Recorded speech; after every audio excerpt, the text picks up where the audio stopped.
নমস্কার বন্ধুরা, মিটমিরা চ্যানেলে আপনাদের সকলকে জানাই স্বাগতম। আশা করি আপনারা সকলে ভালো আছেন। তো আসুন, আজকে আপনাদের জন্য নিয়ে এসেছি নতুন একটি রেসিপি।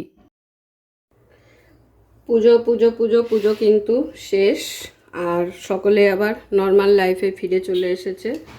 তো আজকে আমি কাতলা মাছের একটি রেসিপি নিয়ে আবারও চলে এসেছি। তো আজকে কাতলা মাছটা করব কাতলা মাছের তেল ঝাল। তো কাতলা মাছের তেল ঝাল করার জন্য আমি এখানে 3টে পেটি আর 2টো এরকম গাদার পিস নিয়ে নিয়েছি।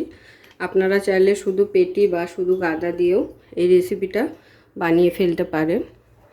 আর লাগছে আমাদের পেঁয়াজ কুচি, টমেটো কুচি আর রসুন কুচি, আর তার সঙ্গে লাগবে সর্ষে বাটা। এখানে আমি সাদা ও কালো দু রকমের সর্ষে বেটে নিয়েছি, কাঁচা লঙ্কা বাটা, আর হাফ চামচ করে আদা আর রসুন বাটা।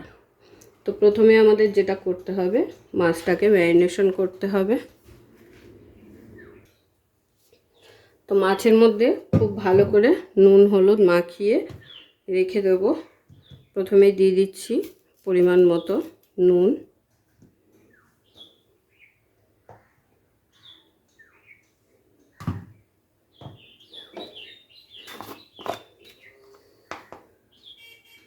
দিয়ে দিচ্ছি হলুদ গুঁড়ো,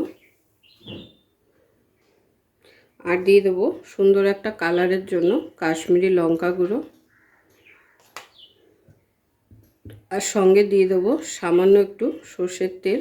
সর্ষের তেল দিয়ে মাছে নুন হলুদ মাখালে কিন্তু খুব সুন্দরভাবে মশলাগুলো মাছের গায়ে লেগে যায়।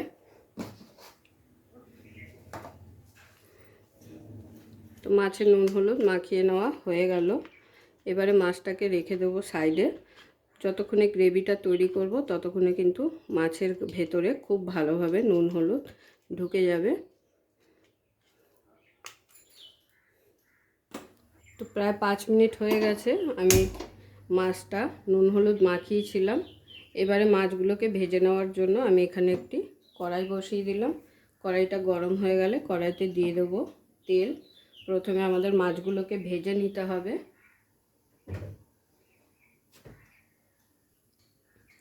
কড়াই গরম হয়ে গেছে, কড়াইতে দিয়ে দিচ্ছি সর্ষের তেল। তেলটাকে কিন্তু খুব ভালো করে ধোয়া ওঠা গরম করে নিতে হবে। তো দেখুন, তেলটা কিন্তু ধোয়া ওঠা গরম হয়ে গেছে। এবারে তেলের মধ্যে এক এক করে মাছগুলোকে দিয়ে দেবো।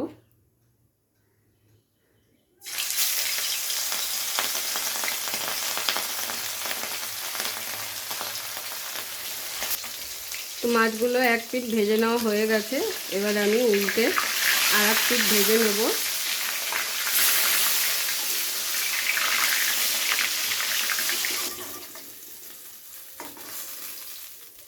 এবারে এই তেলের মধ্যেই ফোড়নের জন্য দিয়ে দেবো সামান্য একটু কালো জিরে ফোড়ন,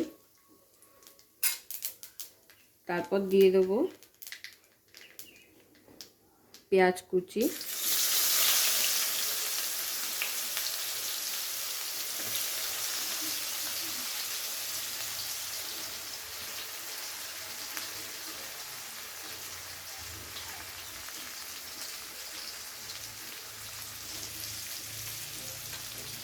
পেঁয়াজটাকে হালকা ভেজে নেব প্রথমে।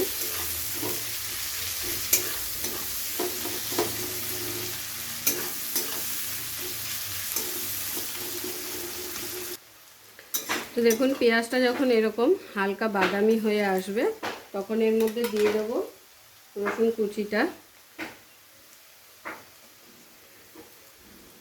রসুন কুচিটা দিয়ে পেঁয়াজের সাথে হালকা 1 মিনিটের মতো নেড়ে চেড়ে ভেজে নেব, যাতে রসুনের কাঁচা গন্ধটা চলে যায়।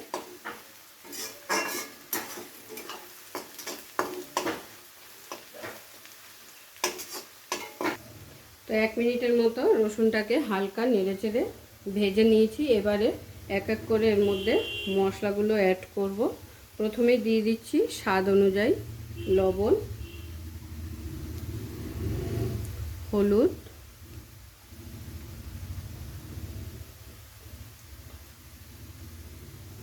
এরপর দিয়ে দিচ্ছি লঙ্কা গুঁড়ো, কাশ্মীরি লঙ্কা গুঁড়ো, কাশ্মীরি লঙ্কা গুঁড়ো কিন্তু ঝালের জন্য ব্যবহার হয় না।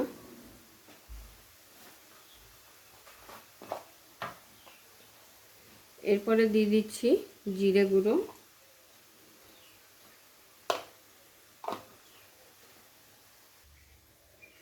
আর দিয়ে দিচ্ছি ধনে গুঁড়ো। সমস্ত কিছু দিয়ে পেঁয়াজের সাথে খুব ভালো করে নেড়ে চেড়ে নেব।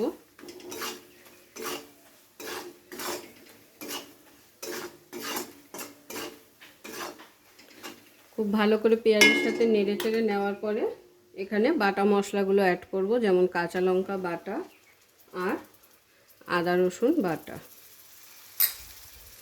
এবারে হালকা নেড়ে দিয়ে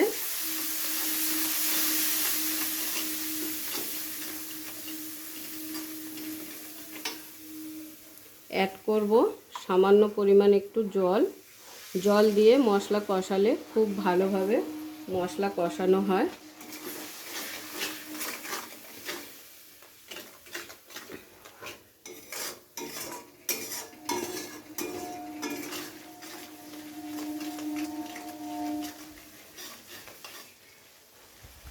তো সমস্ত কিছু মশলা অ্যাড করার পরে এখানে দিয়ে দিচ্ছি টমেটোটা। টমেটোটাকে আমাদের খুব ভালো করে গলিয়ে নিতে হবে মশলার সাথে।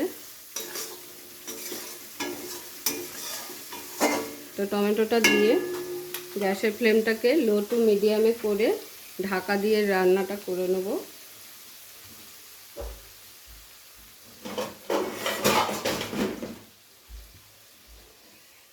যাতে টমেটোটা গলে যায় সেই কারণে একটু ঢাকা দিয়ে দিলাম।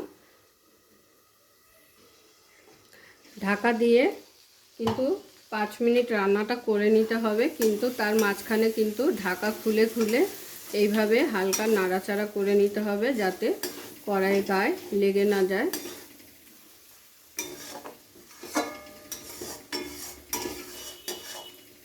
তো হালকা নেড়ে চেড়ে দিয়ে আবারও আমি ঢাকা দিয়ে দিলাম। তো দেখুন প্রায় 5 মিনিট হয়ে গেছে। এবার আমি ঢাকনা সরিয়ে দেখে নিচ্ছি। তো দেখুন টমেটো গলে গিয়ে সাইড দিয়ে কিন্তু খুব সুন্দরভাবে তেল ছেড়ে দিয়েছে। তার মানে আমাদের টমেটো খুব ভালোভাবে কষিয়ে নেওয়া হয়ে গেছে, আর মশলাও কিন্তু খুব ভালোভাবে কষে গেছে। এবার এখানে দিয়ে দেব পরিমাণ মতো জল।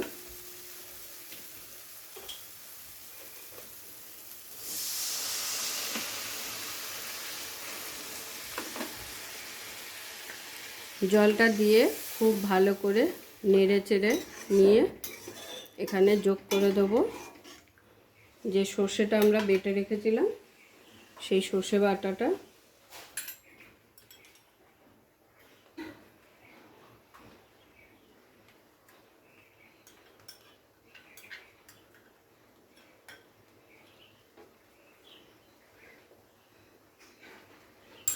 সর্ষে বাটাটা দিয়ে আবারও একবার খুব ভালো করে মিশিয়ে নেব সব কিছুর সাথে।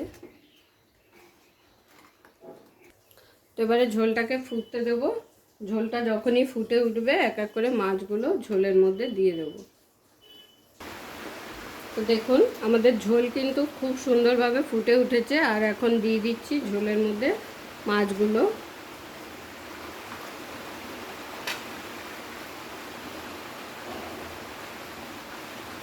আজকের আমার এই কাতলা মাছের তেল ঝাল রেসিপি আপনাদের কেমন লাগলো অবশ্যই কমেন্ট করে জানাবেন। তো মাছগুলো দিয়ে খুব ভালো করে ঝোলের সাথে একটু খুন্তি দিয়ে নেড়ে চেড়ে মিশিয়ে দিচ্ছি। আর এই রান্নাটা কিন্তু মাছটা দেওয়ার পরে হাই ফ্লেমে করবেন না, মিডিয়াম টু লো ফ্লেমে করে নিতে হবে।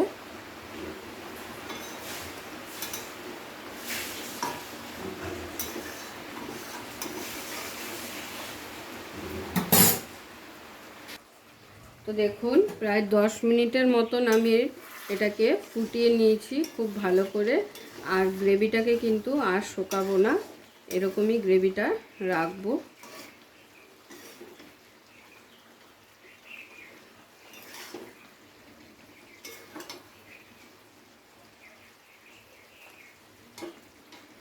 এবারে আমি এখানে অ্যাড করব সামান্য একটু কাঁচা সর্ষের তেল।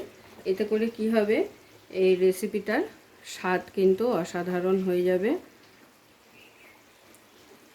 সামান্য একটু সর্ষের তেল অ্যাড করে গ্যাসটাকে অফ করে দিয়ে স্ট্যান্ডিং টাইমে রেখে দেবো আরও 5 মিনিট। তারপরে গরম গরম সার্ভ করে আপনাদের দেখিয়ে দিচ্ছি। পুরো ভিডিওটা দেখার জন্য সকলকে অসংখ্য ধন্যবাদ। এরকম আরও নিত্য নতুন ভিডিও দেখার জন্য চ্যানেলটি অবশ্যই সাবস্ক্রাইব করে নেবেন আর পাশে থাকা বেল আইকনটি প্রেস করে নেবেন নতুন রেসিপির আপডেট পাওয়ার জন্য। তো সবাই ভালো থাকবেন, সুস্থ থাকবেন। আবারও দেখা হচ্ছে আপনাদের সাথে নতুন একটি রেসিপি নিয়ে।